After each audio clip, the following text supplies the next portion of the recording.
On this episode of an Askewed View, Travis and Jordan talk about the Jay and Silent Bob reboot, and Travis talks about set life with Kevin Smith. Stay tuned.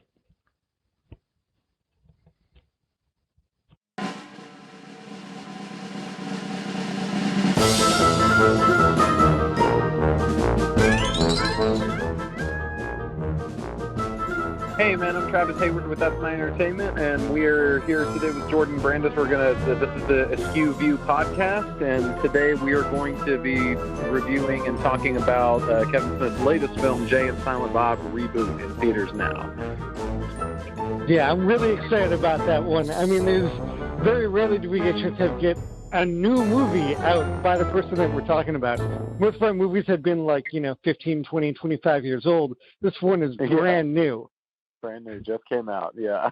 So actually, it's been out for about a month now, but yeah, it's crazy. I'm so overjoyed that it's finally out. We mentioned it in our previous podcast and everything, and originally we were going to do this episode on Dogma, but since Reboot has just hit, we wanted to be able to give listeners the lowdown on what exactly is happening right now in this movie and how you can get tickets, because it's not open everywhere right now. It's only open in certain parts of the country. So, but yeah, so I guess we'll just go ahead here and dive in. So the first thing we want to talk about is, we haven't really gotten to see these characters or this universe really since 2006 with Clerks 2. So Clerks 2, yeah. Yeah. So the question here is, why would Kevin Smith and everybody want to revisit this now? After it's been so long, and Clerks 2 did kind of cap off the series kind of perfectly, with that little bookend there. So it just seems like why revisit it now? It's been out of the public eye for so long, and it's been over a decade at this point, 13 years. So it's kind of kids of today, they may not be as familiar with Jay and Silent Bob as some of us people that did grow up in the 90s. So, and so I guess. Well, this is definitely from actually seeing the reboot. I can honestly say that this is one of the most self-aware films I've ever seen. Oh, it's also one of the most meta. All of the things you talked about, they deal with head on. They flat out ask the camera whether or not they're still relevant. They call themselves 90s refugees. They make fun of themselves and of how almost irrelevant they are and how almost unnecessary the film is. But by bringing all that to the forefront, it becomes necessary. It gives it a reason to exist, and it puts, like everything else, it puts modern pop culture under the microscope. And I think that makes it relevant.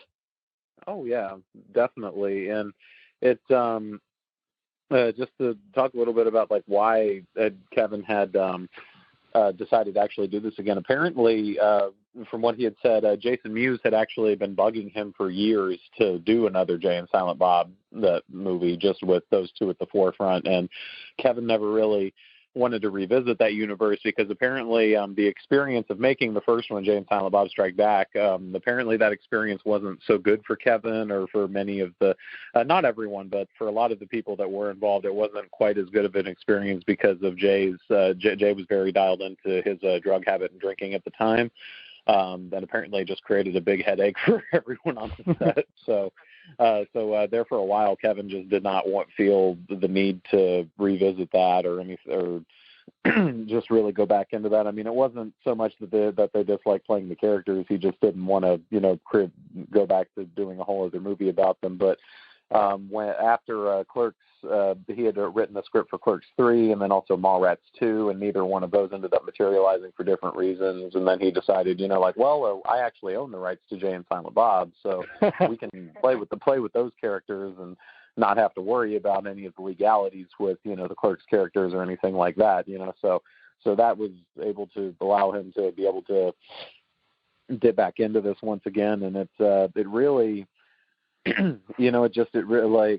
it's crazy how the movie, it not only is it kind of, making fun of itself and being self-aware, kind of like how the first one was, because the first one did that a little bit, and a lot of the jokes. Right, but not to nearly the same extent. The first one was more, it was almost a spoof, but this one is very much like everything that they've dealt with in the past. Like, you almost have to know about Kevin Smith films to get it to the extent that it was. Oh, yeah. When you and I were talking, there were so many references in here and so many things going on that, like, okay, they repeatedly called Jay a meth head. From the moment, spoiler, his daughter shows up, they repeatedly call him meth head, which is, I mean, like you're talking about, part of the reason why the first Jay and Silent Bob wasn't so good, right? Because he was deep into his drug habit. So rather than brush that under the rug, we're just going to keep talking about it. Yeah, pretty much. And it really, I mean, when it comes to that, it's just, I mean, they really, not only, like what I was getting to there was that not only is it self-aware, but it also has that heart to the movie. I mean, having that whole storyline with Jay and, getting to meet his daughter that he knew nothing about for all these years. And, he finds out that he suddenly finds out he has an 18-year-old daughter that, oddly enough, looks kind of like Silent Bob. We're not going to talk about that. No. For those who don't know, his daughter is played by Harley Quinn Smith, Kevin Smith's real-life daughter. Which, if you don't know that by now, I mean, she showed up in enough. But, although, again, he actually talks about that in the movie because Kevin Smith shows up in the movie as Kevin Smith. As himself, yes, and there's a little bit where she kind of makes a joke about, like, oh, I hate this guy. He always makes his kid be in his movie. It's so funny, but excuse me, but yeah. So just I guess the real question is, does this keep the franchise fresh? I mean, that's sort of the main purpose, right? It brings things back into the spotlight, and these are things mostly from the 90s, And what you and I have always talked about is this still relevant? Now, I mean, we're talking about movies from 20 years ago, but if you put this back in movie theaters, the real question is, are people going to see it? And overwhelmingly, now granted, it's a much, much smaller pool to choose from because it was only in limited cinemas. But on those limited cinemas that it played at, it did amazing. It did, and you know what's crazy about that? I actually want to touch on this a bit. What's crazy about that is its first night of the tour, the Reboot Roadshow tour. They had the highest because they did that, and because of the larger ticket price. They had the highest. I think it was per theater average numbers like that of the entire year. So they for the records for one night, the per theater average, they had the highest one of this year. So that even beat out Avengers Endgame in that respect. Which is why you always have to look at the numbers. Yeah. So it's insane how they were able to accomplish something like that. But yeah, it's just regarding something like that, I mean, I definitely think it does keep it fresh, and we live sort of in an age right now where Hollywood is really just producing a lot of these reboots and remakes and sequels, and just going back to material that that has not been touched in like 20, 30 years. Like, I mean, for example, like Netflix put out the new Dark Crystal. That was a cult movie from 1982 or something. We have a new Charlie's Angels. Yeah, new Charlie's Angels just came out. A new Terminator that's sequelizing Terminator 2. So that's right. That's pulling from the 90s. So it really. Well, I mean, if anything, this directly sequelizes Strikes Back. So I mean, this is one of those that this is Strikes Back was what, the 6th or 7th film in the View Askewniverse. So if you're going to pick a sequel, to pick that one. Yes. Yeah, and it's and it's crazy. Like I never imagined that we'd get a sequel to Jay and Silent Bob Strike Back, because that one was kind of meant initially when Kevin wrote Jay and Silent Bob Strike Back, that was meant to be his swan song. He had not planned to do any View Askew movies after that. Like after that, he wanted to go off and do his own thing. But just speaking of that, like he.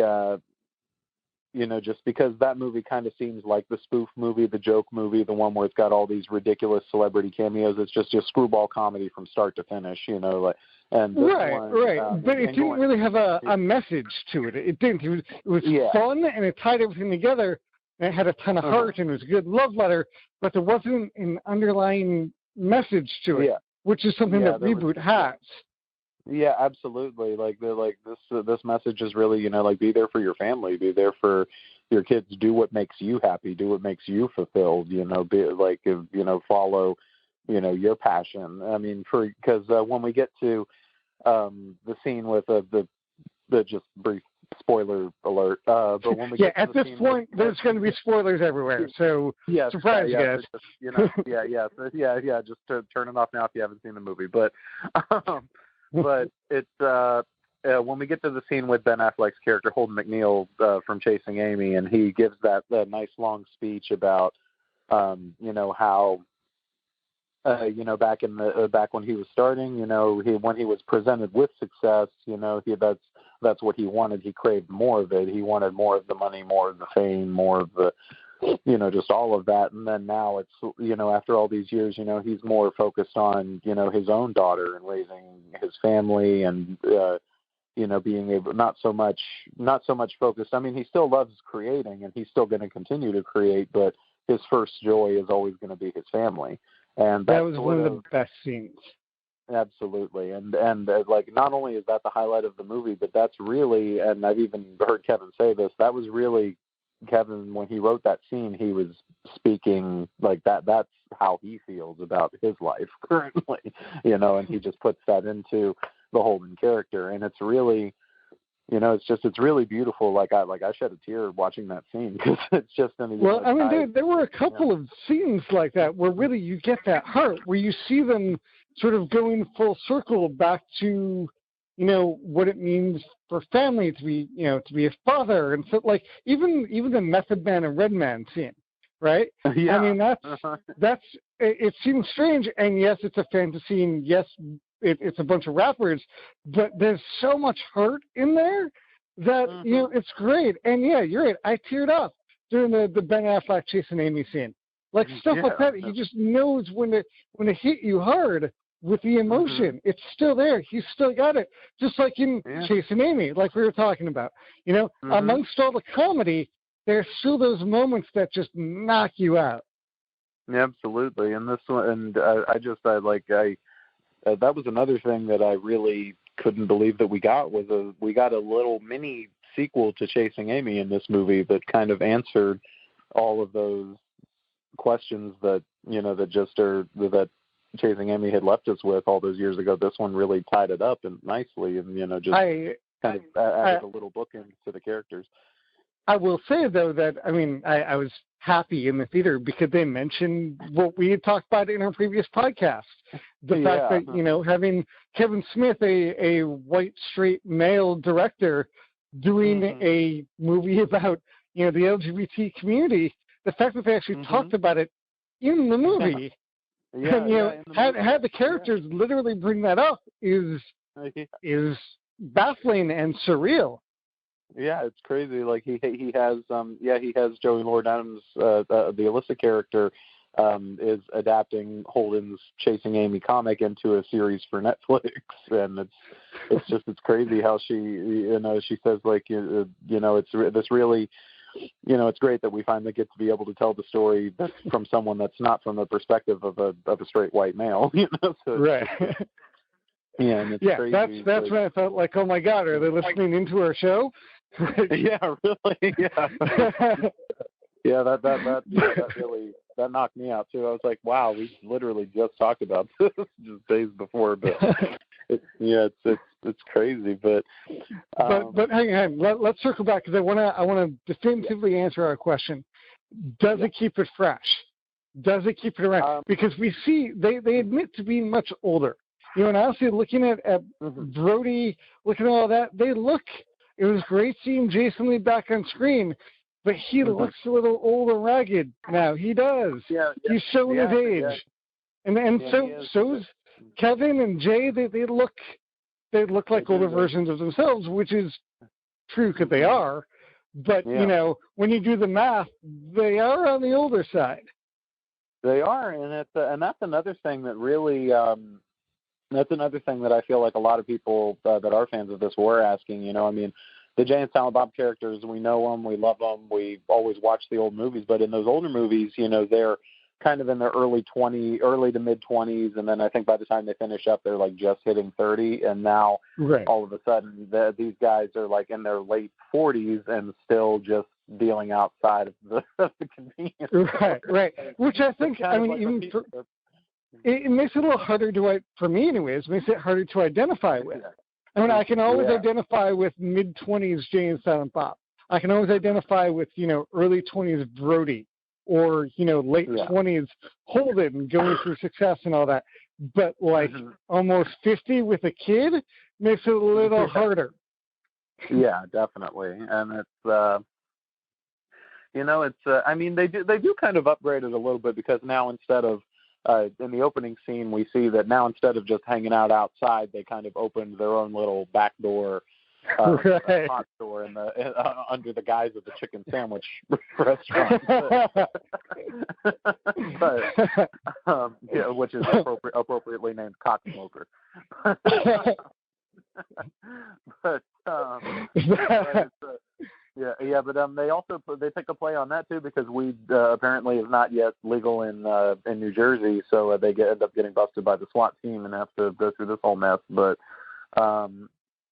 yeah, it's I would say it does keep it fresh because it not only does it give us more of what we knew and loved from before in terms of a reboot, but it's also a sequel about love and family, and it also, as funny as it is, it does still pull at the heartstrings, and it kind of takes us back to. I really thought that this was a return to form for Kevin because I mean, me personally, I love all this stuff, but I do know that he did get kind of for a while he's had kind of a lukewarm reception. People weren't necessarily all that warm to Tusk when it came out, or Yoga Hosers, or and like a lot of people were just like and those movies, honestly, I mean, as much as I love them, they really don't feel like Kevin Smith movies for the most part. Right, they feel like a departure. They're fun, but they're not him. Mm-hmm.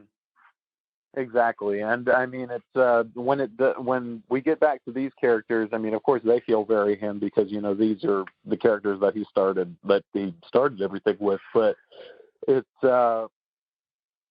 I mean, it just the movie as a whole. I mean, just in terms of being able to still pull at the heartstrings after all these years, because Tusk and Yoga Hosers don't really do that. I mean, Tusk is about a guy turns another guy into a walrus. There's not really that much. Right. Yeah. I mean, I cried.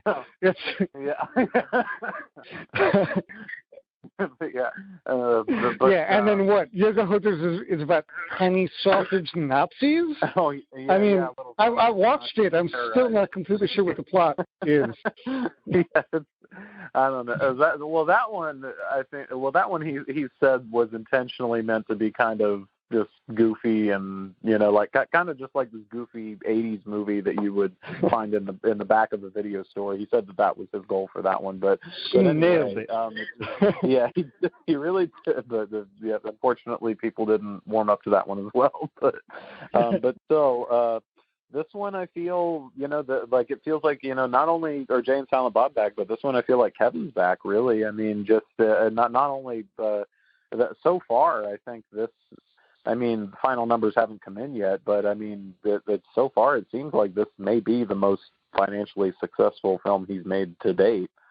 So, which proves people like it. People still want the material. And actually, going to a fairly larger point, his friends support him still. I think there was a quote from way back when it was I want to say Ben Affleck talked about Mallrats. We talked about how he got involved. Like, a bunch of my friends are making a movie. You should be a part of it. And I think this was the same way, because he clearly got his friends all back. There's so many cameos in this thing. Oh, there are, and that's actually something I do want to mention. There are so many cameos, not only from a lot of people that we know, like a lot of very famous people. I mean, Chris Hemsworth's in this movie, but I mean, and not only that, but we also have cameos from people who are legit Kevin's friends that he grew up with, people that we have not seen since the original Clerks, are in this movie. There's like a small bit when they go into Jay and Silent Bob kind of wander into a Clerks 25th anniversary panel, and there's Brian O'Halloran, Marilyn Gigliotti, Walt Flanagan, Scott Typo, Ernie O'Donnell, people that have not really acted since the first Clerks are in that scene. Scott Mewes. All right, so I'm going to need you to back me up on this. In the very first scene, when they get arrested, Scott Moser is back as Snowball, isn't he? Is it? Oh, really? He watches them get arrested. I could swear that's him. I think I might have missed that. And I could be completely wrong, but I know that this bum-looking guy watches them get arrested. Yeah, because I didn't think Mosier was involved in this one, but yeah, I'll definitely go ahead and take a look into that, because I think I missed that totally. Which again messes with his continuity if that was him in Mallrats, if it's the same character in Mallrats, it just retcons again. It is, because Ethan Suplee's character in Mallrats was supposed to be Scott Mosier's character from Clerks. But he pulled so many people. Like we got Loki back. He found a way to put Matt Damon in as Loki back, even though he's a dead angel. Yeah, it's crazy. Like that scene really. I mean, we did see Matt pop up in the trailer, and he was wearing a very similar hoodie. But I was thinking, there's no way. Like, it couldn't. I mean, because Loki died in the original movie, and Kevin actually, after the movie came out, Kevin actually addressed that and said that apparently Matt originally, there was no specific scene written for him. That was just kind of a very last, because he was off.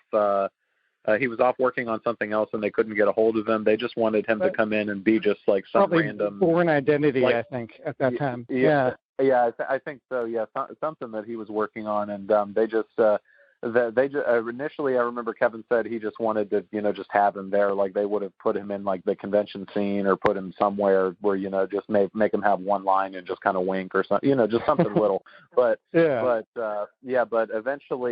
they were completely done shooting and had gone back to Los Angeles, and Matt's people had gotten back to Kevin and said, "Hey, Matt's back, he's ready." And Kevin didn't really have anything. That's why when Matt appears, he's in the church by himself, because they shot that in Los Angeles separate from the rest of the movie. But, this movie seems to be a variety of scenes like that. You talk about the Ben Affleck scene, the Matt Damon scene. It seems like it's sort of like we had this plan, but then all these people came back that we didn't anticipate. Let's just work the story around that. And it's amazing seeing them, but like the Matt Damon scene does seem a little forced. It like he's there, then he just never talked about it again. The narrative's there, then gone. I love it. You got closure on everything, but it felt a little forced. It did come off that way a little bit, like when that was it and he didn't show up again. But I did actually look into that a little bit more. Kevin had said that originally what that sequence was going to be before they had gotten Matt on board. Originally, that scene apparently was going to be a brief animated sequence that would have shown the car traveling cross country to, I think, Chicago at that point. So that was originally going to be there, but then they had Matt come in and do his bit so that could fill the gap between them going cross country. Because I think once a guerrilla filmmaker, always a guerrilla filmmaker. Yeah, I think the last line that Matt says is something along the lines like, "Well, anyway, Jay and Silent Bob are just now reaching Chicago," or something like that. So it's like it does feel a little forced, but at the same time, it's like, are we really going to be that nitpicky? I mean, we're seeing Loki. Like it's at least that I do love his scene again. The meta scene, like on Loki, the one before Tom Hiddleston played Loki, which again goes back to the fact that if you Thor Ragnarok, Matt Damon was playing Loki in Thor. in Thor, yes. So And that what's funny about that is like that was an intentional reference in Thor Ragnarok because Chris Hemsworth is a fan of Kevin. Like he listens to Kevin's podcasts and everything.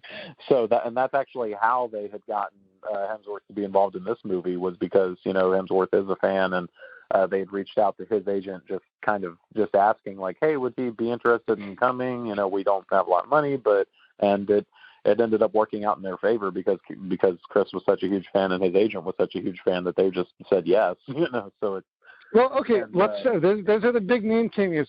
Let's talk about the more personal, harder to get cameos. Jason Lee basically retired from acting.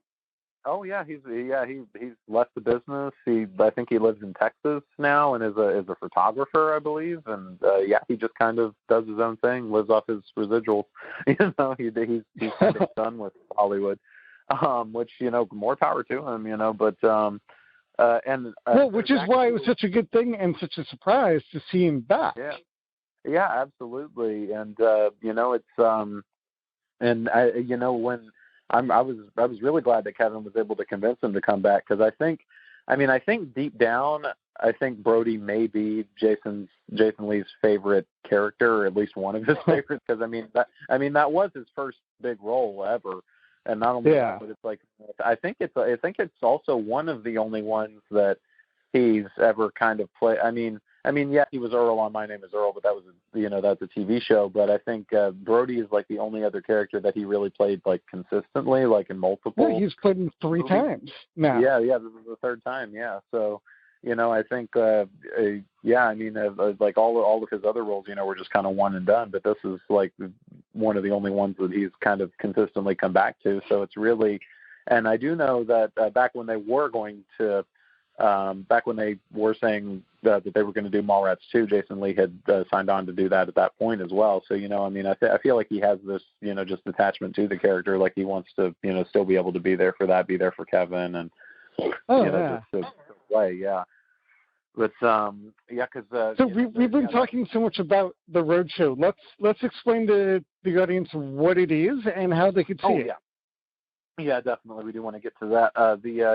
So the Reboot Roadshow tour is happening right now. Basically what it is Kevin and Jason Mewes are going on tour with the film, kind of like how they used to do back in the old days with movies. They go from city to city with the flick.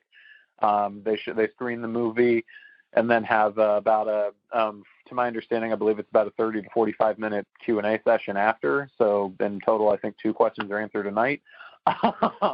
So from what I've heard, it's a lot of fun. I haven't gotten to go yet. I've had some friends that have gone, and they're saying that it's an absolute blast. It's a lot of fun. There's some VIP packages available where you can do a meet and greet with Kevin and Jason and get your picture taken, all that fun stuff. And it seems like a really cool experience. I really can't wait for mine. Also, I do want to mention with the Reboot Roadshow tour, if you want to get tickets to that, I know a lot of the dates are sold out, but I think some of the California dates are still available, and I think some of the Canada dates are still available, last I heard. And also, if you can't get a ticket to the Roadshow with Kevin and Jason, every stop that they make on the tour, and this is a really interesting way that they're releasing it, every stop that they do on the tour, the following Friday, it opens in theaters in that area. So that's how Which is how I saw it. It was playing like a regular movie at the movie theater by me, which was great. Yeah, so it's like, for example, they ended up stopping in Chicago. That following Friday, like they've stopped there on a Tuesday. That following Friday, it was open, and I think like 5 or 6 theaters in the general region. So it's they end up doing that and having small runs there. That way, it kind of is more. They're calling it a platform release, so it's kind of more of a financially secure way for them to be able to do that, because since we kind of live in the age where a lot of people that go to the movie theater nowadays go to see Avengers or Godzilla or the X-Men or just a big blockbuster movie that they that they want to spend their money on now. So it's by doing this, it kind of more or less kind of guarantees that the real fans of this franchise are going to go watch this, Right. It gives it a little bit of a safety net. Yeah, exactly. That's really more what it is as a safety net. And that's the same thing with the Reboot Roadshow tour because, those tickets are, since Kevin and Jason are there in person, and you get a bit of a live show experience, those tickets are a little more higher priced. But, by doing that, not only by doing that, it's like, if you're going to buy a ticket to that show, pay that price for those tickets, you're obviously a fan of these movies. You obviously want to be there in the room with these guys. Every night, Kevin and Jason actually go in and watch the movie every night with the audience, and it's so they've seen it probably well over 100 times at this point, but they actually sit there and watch it with them and want to gauge the audience's reactions. So it's like, Kevin's put a bunch of posts up on his Instagram about it, about how, getting to sit there in the theater with the audience that the movie was made for and hear them react to all the jokes and all the inside references. They get every little teeny tiny reference, Yeah. So it's, he said it's been such a surreal experience for him. And I mean, like, I'm so happy and so proud of him. It's so well deserved. I mean, this is sort of the victory lap he needs. No, absolutely, and it's everything that's. We're going to take a short break and then dive back into the roadshow just a little bit deeper and the actual filming, because we're lucky enough to have a very unique perspective that we'll talk about when we get right back. All right.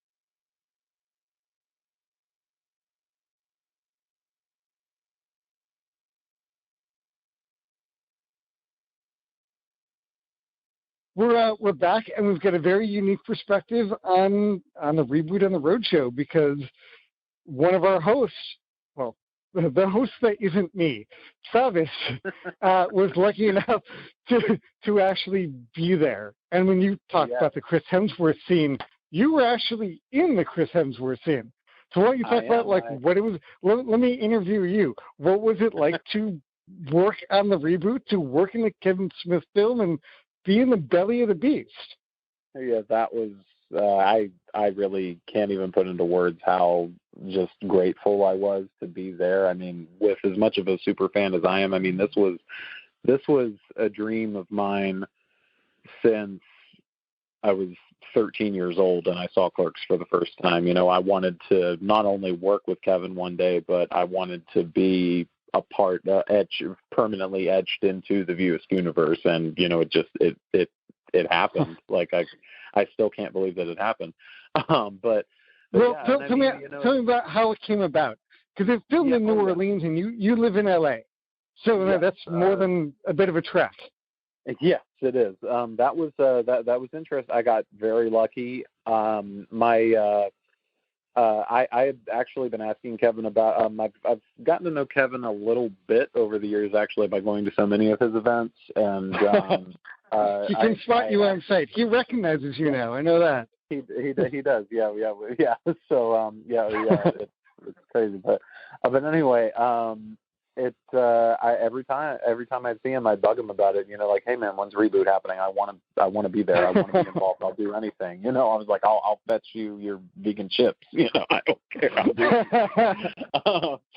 it. He would always say every time, he'd be like, hey man, you're more than welcome. He's like, but I think we're shooting in Louisiana, so you're gonna have to come out yourself. But you're more than welcome to come out. And then eventually he had actually put out on his Instagram and Twitter about a casting notice for background extras. They were going to need so many of them for the big ChronicCon scene and the whole third act of the movie. Like the last 30 minutes of the movie takes place at ChronicCon.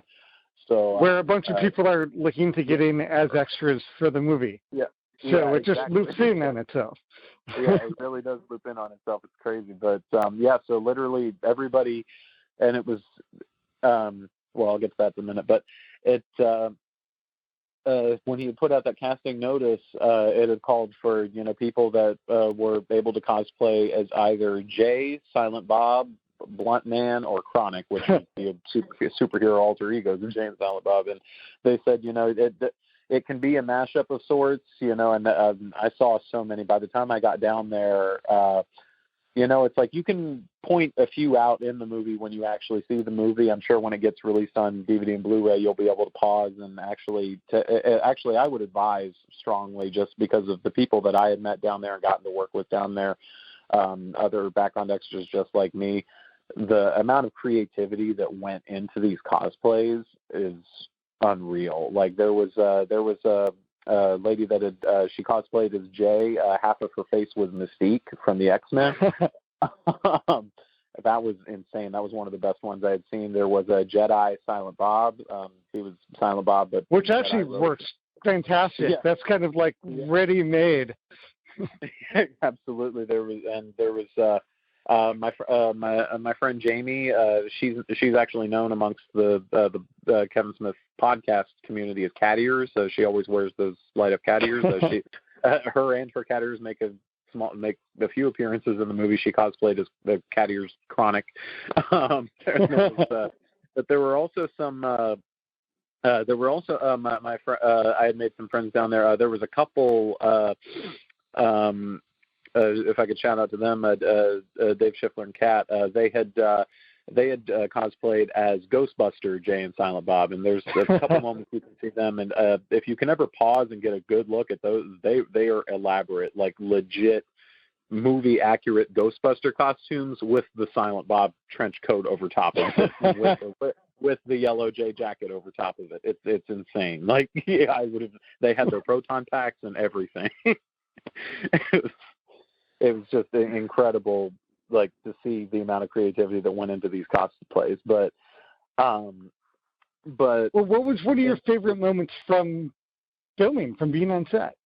Yeah, my favorite moments definitely. It was so cool getting to be a part of some of the celebrity cameos, and because there were a few that I was actually there for and actually got to see up close and personal. With one of them being like one of the idols, Dan Fogler.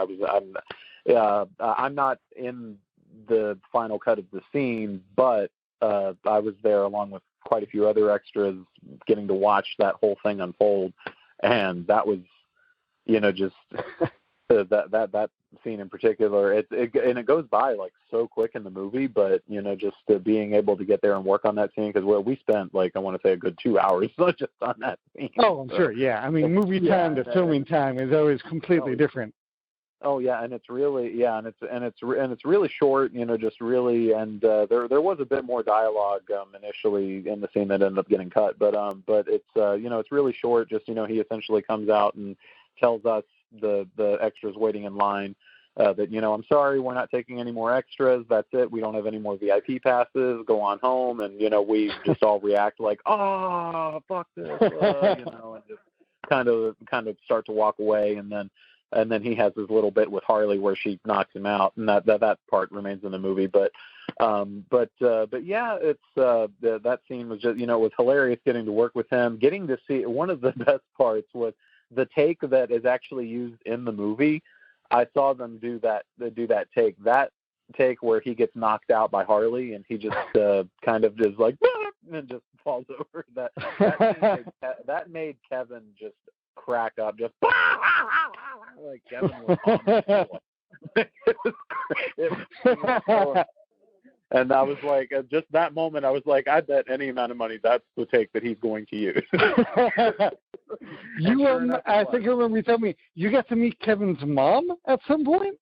Oh yes, I did. Yeah. She was on the set. Lovely woman, Grace. She was on the set. She's actually in the movie. You can see her, and Kevin's whole family's in the movie. His wife, daughter, brother, sister, mother, they're all in the movie. At some point you'll see them.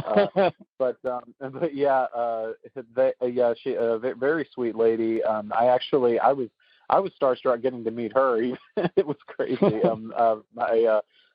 just when I walked up to say hello, I was like, I'll probably never get a chance to meet her again because she lives in Florida, and but I was just like, excuse me, Grace, my name's Travis. I just wanted to, just thank you so much for giving this Kevin, because without right now. You went right to the source. yeah, pretty much, yeah. And she's very, very gracious, very sweet, and she right there, she offered. She asked me, she's like, "You want to take a picture?" I was like, "Oh my God, yes, please." So, so I have that, and I'll always treasure that. And that picture is how I knew that she was in the movie when I was watching it, and she shows up on the screen. I'm like, "That's Kevin's mom." Yep, mm-hmm. And and she's sitting right next to his brother. But yeah, it's crazy just getting to be able to work on that. I was there for just every moment of filming was great. I was there for the Dan Fogler cameo, the Adam Brody cameo. You don't see me for that one, but I was there for that. The Chris Hemsworth cameo, I am actually in the shot for that. I walked right beside him. But the funny thing was, I did not get to actually meet Chris Hemsworth on the set because due to movie magic, he was never on set with us. He was a CGI insert that they shot later. And they told us that going in. They were just like, okay, all of you have to be quiet. You cannot tweet this, but Chris Hemsworth is going to be in this scene. And everyone got so excited, like, what? And and then everything was like, but he's not here. And I was like, aw, because. When those, I gotta wonder how far in advance that was determined, because they sneak Thor references throughout the whole movie, and if he wasn't gonna show up, it's fun, but it just didn't seem like if it was one of the surprise things, it totally pays off. But there's a bunch of them in there, in Brody's comic book store, you very blatantly see a Thor action figure. There's the whole conversation in the car with the girls about Chris Hemsworth and Thor's hammer and all that. Like, if he wasn't going to show up, it's like. Yeah, and he even when he does show up, he even re-mentions he repeats one of the girls' lines from earlier, running gags throughout the movie. I do love his line in there though, if you want to be in this movie, or I'm going that way, out the door, because you don't want to be in this movie. I certainly don't. What do I got, 37 franchises? Yeah, pretty much. I mean, Thor, Men in Black, Ghostbusters, all of them, But yeah, it was such an insane experience, and I'm also actually, and you can see me on screen for this one as well. There's a scene during the credits. The credits of this film are jam-packed with all sorts of different outtakes and alternate takes and different scenes that didn't make the final cut. But there's one scene that features the two kids from the opening sequence of Jay and Silent Bob Strike Back. The two kids that approach Jay and Silent Bob and buy weed off of them in that scene. They come back and make a reappearance for this movie. Almost 20 years later, and they're all grown up now. And it turns out that they actually started their own weed business now that weed is legal on the States. And then they end up charging Jay and Silent Bob $200, and they repeat them, so $200. So man, put that shit in our hands. And I was there for that scene. You can see me on screen for a little bit. I walk right behind Jay and Silent Bob, but yeah, that was a surreal experience. And that scene where they get Diedrich Bader to eat the edible and knock him out, I was there for that as well. But, it's and that scene, I actually want to touch on that. That scene was actually written that night, right before they started filming, because the original version of that scene was actually written on the spot by Kevin in his head, not even on the page. Which goes back to what I said of once a guerrilla filmmaker, always a guerrilla filmmaker. He hasn't lost his touch. 30 really years later, he's still doing the same stuff. Still pretty much living on the fly. Mm-hmm. Yeah, so that scene, I mean, the dialogue of that scene is pretty much improvised because Yeah, because initially what they had told us, what the PAs had told us before we went in was that was originally going to be a dance-off between Diedrich Bader and Jay and Silent Bob on the page. And but apparently, because it was already at that point, it was already like 2:30 in the morning. Everybody just wanted to go home. So he was like, "Okay, so this is going to be really quick. He's just going to eat a piece of chocolate and knock out." Oh, that's actually one other thing that I do want to mention. There on the set, there were a lot of booths and tables. It looked like a legit Comic-Con. And you can even see it in the movie, like for real, like in real life up close, it actually did. And they even had booths of they had local comic book artists that actually do appear in the movie as well, that had their own booths set up, as fake signing booths and stuff, where like we as extras would walk up to them and they'd sign their artwork and like hand it to us or whatever, during that. So it's just to kind of give the illusion of the scene, but yeah, that's cool. He shows the locals some love. He really did, and it was great. But something I did want to mention, there were a lot of, since this is the Chronic Con, there were a lot of weed booths and edible booths, and what we thought were props were not props. There were a few. There were not me, because I don't really partake in that, but there were a few eager beavers that decided to splice a couple. Careful, you might be narking on your hero. But yeah, I mean, there was nothing too bad there, but there were I will say there were some CBD gummies. So it was crazy, but so. Let's look to the future. This is, we constantly talk about this, but this is a stepping stone. A bunch of things have already been announced. What do you think is the future for the franchise? The View Askewniverse. I'm not going to say franchise. Yeah, I think that because Kevin had talked before about doing a Clerks 3 as well as a Mallrats 2, and that before it didn't work out. But when he had started writing Reboot, and after his heart attack, and he had really gotten serious about making Reboot and did another pass on it and gave it this whole new because the original script was just it was basically just a rehash of Strike Back, just a funny joke movie with no real heart to it. But this one, he added all of that additional stuff in about being a dad and being family when he had the heart attack and realized all those things were so important to him. So since he was kind of given this new light, he wanted to be able to make this movie that he's called it his cinematic gravestone. Like, he's like, this is the one that I want to be remembered for, because it has everybody that I've ever met in my life is in this movie, everybody that's ever made a difference, everybody, like, they're all right here. And, and it's like watching this movie, it really does feel like that. Like, this is his end game, and, but I do feel like it is, I do still feel like it is going to continue, because he's announced that he has begun work on a new script for Clerks 3 that actually he does have some backing for. The people are interested. So that hopefully that'll be happening soon. And he said that he does plan to shoot it at the Quick Stop, at the actual Quick Stop in New Jersey, again, just like the first film.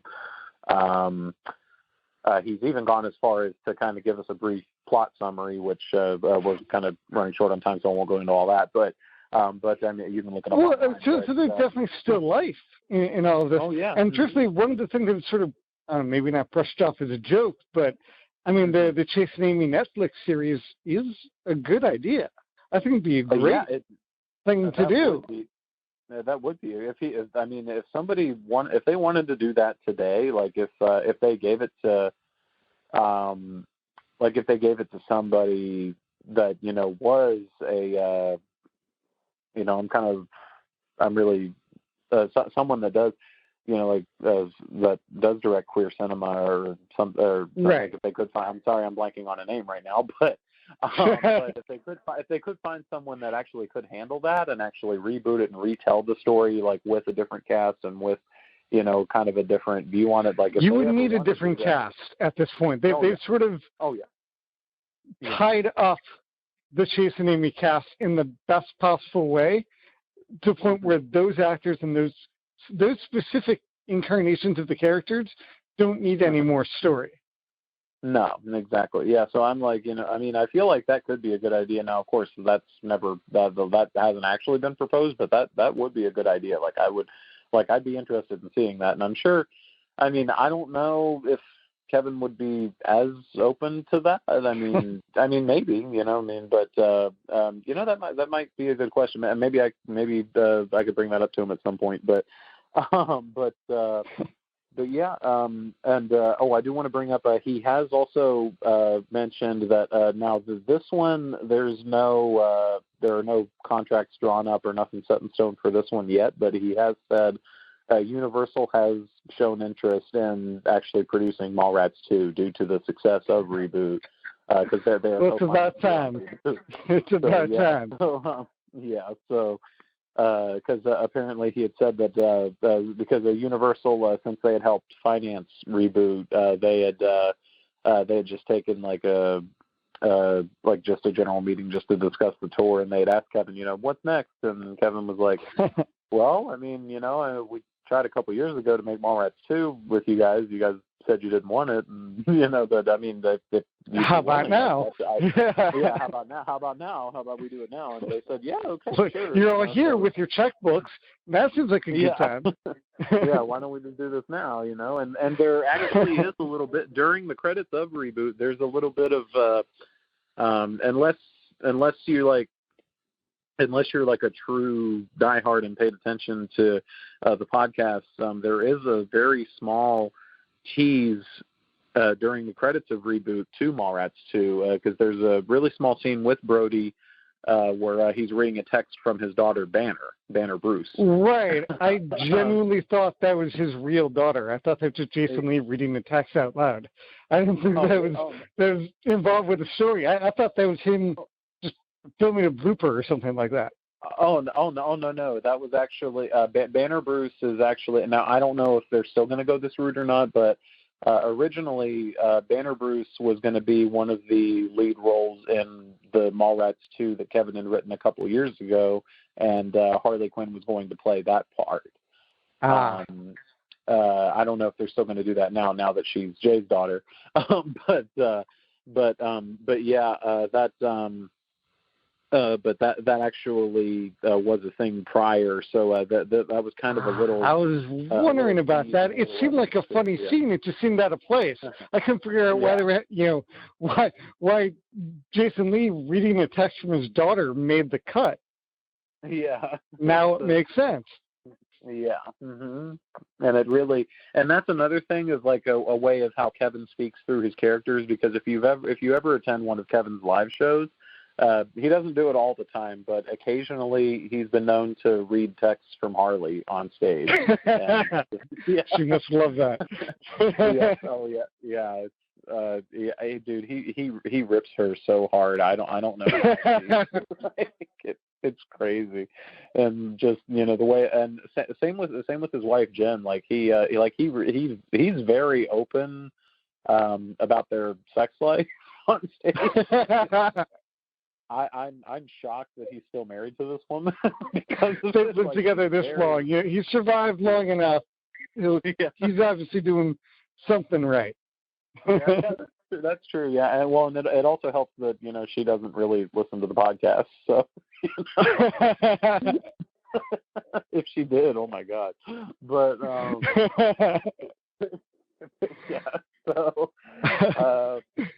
But yeah, I mean, I really do feel like, you know, this real Jay and Silent Bob Reboot kind of, you know, it's not only is it a sequel, but it actually is kind of a reboot or restart to these characters in this universe, because Kevin's talking about doing Clerks 3 and Mallrats 2, so it really does kind of feel like a sort of, I don't think he'll call it this, but, you know, it kind of does feel like a sort of phase 2 of. It seems so late for a phase 2. This feels like it's got to be in with phase 3. I don't know why. I mean, yeah, phase 2 makes sense.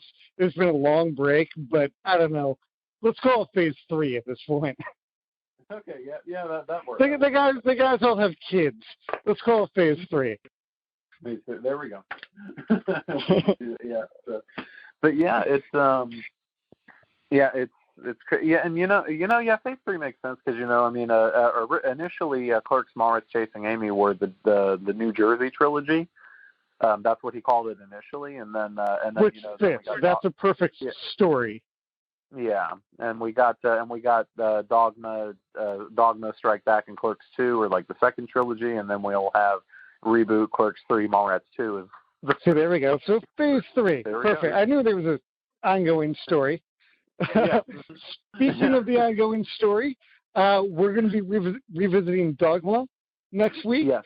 And we hope you'll join us for that. We look forward to diving deeper and deeper into the world of Kevin Smith and the View Askewniverse, and we're happy to have you along for the ride. Oh, absolutely. It's been a pleasure getting to talk about this, getting to talk about my experiences. Also, if I could just right now, while we're on this, just thank Kevin for putting my name as well as all of the other background actors' name in the credits of this movie. That meant the absolute world to me. I can't even, because that doesn't happen for extras ever. So that was lovely. And well, I wasn't actually in the movie. I got to give you props for doing that. That's extremely classy and just a great move. So thank you from me as well. Yeah, absolutely. And it just, it was such a wonderful experience. Wouldn't trade it for anything. RebootRoadshow.com. You can get your tickets for the Reboot Roadshow tour for any of the stops that are still available. And also, again, the week that arrives in your town, if you can't make it to the live show, go check your local theater listings and go to like an AMC or a Cinemark near you. Be able to watch so that you'll be able to watch the movie in theaters. Cool. We'll see you next time. All right. Yeah, we'll see you again. This has been our Askewed View.